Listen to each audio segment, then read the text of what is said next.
2009లో మళ్ళీ ఎలక్షన్లో రాజశేఖర్ రెడ్డి ముఖ్యమంత్రి అయ్యాడు. ఆ రోజు రాజశేఖర్ రెడ్డి గారు చిత్తూరు జిల్లా పర్యటనకి వెళ్ళారు. ఒకసారి ఇవన్నీ ఎందుకు గుర్తు చేస్తున్నానంటే ఒకసారి గుర్తు పెట్టాలి. చిత్తూరు జిల్లా పర్యటనకి వెళ్ళేటప్పుడు హెలికాప్టర్ మిస్ అయ్యిందని చెప్పి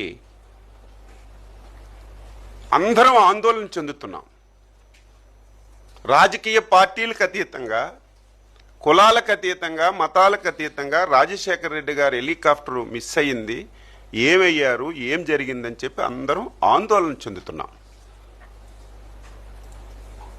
ఈవెన్ మా పార్టీ అధ్యక్షులు కూడా చంద్రబాబు నాయుడు గారు ప్రత్యేకమైనటువంటి టెలికాన్ఫరెన్స్ తీసుకొని మీరు కూడా అన్వేషించండి, ఎక్కడైనా సరే సమాచారం దొరుకుతుందా, ఎక్కడైనా ఏమైనా ఇన్సిడెంట్ జరిగిందని చెప్పి చంద్రబాబు నాయుడు గారు కూడా ఆందోళన చెంది ఆయన యొక్క ఆసూకీ గురించి ఏ విధంగా ఆందోళన చెందామో ఇక్కడ చాలామంది పాత్రికేయులు ఉండుంటారు, చాలామందికి ఈ విషయం తెలుసుంటుంది. రాజశేఖర్ రెడ్డి గారు చనిపోయే సమయంలో నువ్వు ఎక్కడున్నావో చెప్పవలసినటువంటి బాధ్యత నీకుంది. ఆ సమయంలో ఇతర రాష్ట్రాల్లో నువ్వు ఉండవలసినటువంటి అవసరం ఏమొచ్చిందని చెప్పి నేను అడుగుతున్నాను. ఆ సమయంలో పోలవరం టెండర్లు చనిపోయిన రోజునే 100 కోట్ల రూపాయలు టెండర్లు ఆన్లైన్లోకి ఎక్కించి టెండర్లు పిలిచినటువంటి పరిస్థితికి ఆన్సరు నువ్వు చెప్పవలసినటువంటి అవసరం ఉంది. దీనన్నింటికీ మించి అందరం ఆందోళన చెందుతుంటే ఏమయ్యారో ఆచోకీ మనకు తెలియటం లేదని చెప్పి ప్రతి ఒక్కరూ అదే ప్రయత్నంలో ఉంటే నువ్వు చేసిన పనేంటి?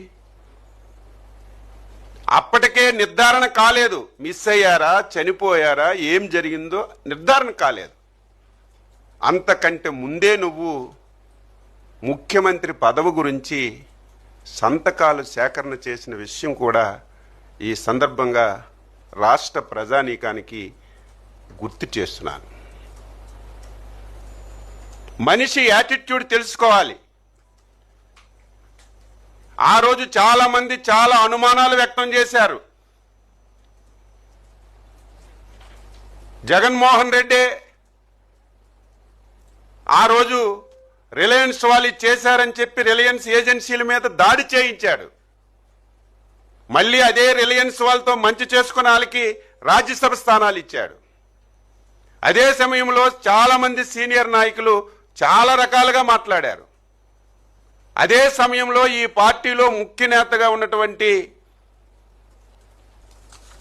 బొత్స సత్యబాబు గారు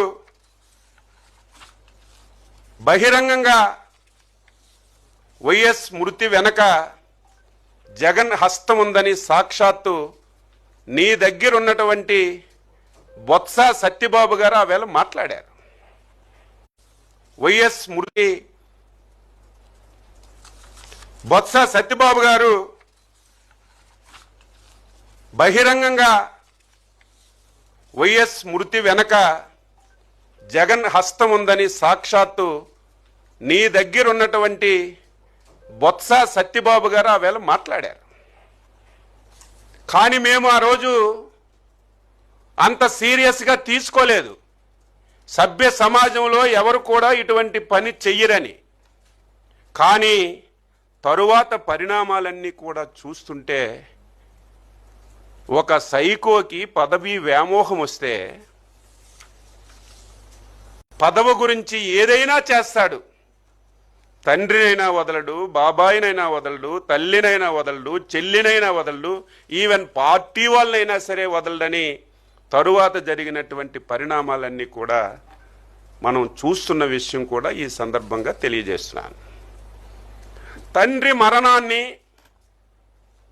సింపతిగా మలుసుకొని ఏ విధంగా ప్రవర్తించాడో ఒకటి, తండ్రి మరణం నిర్ధారణ కాకముందే సంతకాలు పెట్టి ముఖ్యమంత్రి పదవి గురించి ఏ విధంగా ప్రయత్నం చేశాడో మనందరికీ తెలిసిన విషయం. తరువాత తెలుగుదేశం పార్టీ 2014లో గెలవటం, జగన్మోహన్ రెడ్డి తండ్రి సావుని సింపతిగా ఎంపిక చేసుకొని రాష్ట్రం అంతా తిరిగి సింపతి పొంది ఒక్క అవకాశం అని చెప్పి ఎలక్షన్లో వెళ్ళినా ఏ ఒక్కరూ ఆ వ్యక్తికి నమ్మలేదు. అధికారాన్ని ఇవ్వడానికి ఇష్టపడలేదు. ఏ సర్వేలు చూసినా 2014-19 మళ్ళీ చంద్రబాబు నాయుడే ముఖ్యమంత్రి అవుతారు, ఎక్కడ ప్రజల్లో కూడా వ్యతిరేకత లేదు. అటువంటి పరిస్థితిలో ముఖ్యమంత్రి పదవి గురించి బాబాయి వైఎస్ వివేకానంద రెడ్డిని అడ్డంగా గొడ్డలతో నరికిన విషయం నేను చెప్పడం కాదు, చిన్న పిల్లవాడికి పడుకున్నవాడికి లేపిన ప్రతి ఒక్కరూ చెప్పే పరిస్థితి వచ్చిందని చెప్పి ఈ సందర్భంగా తెలియజేస్తున్నాను.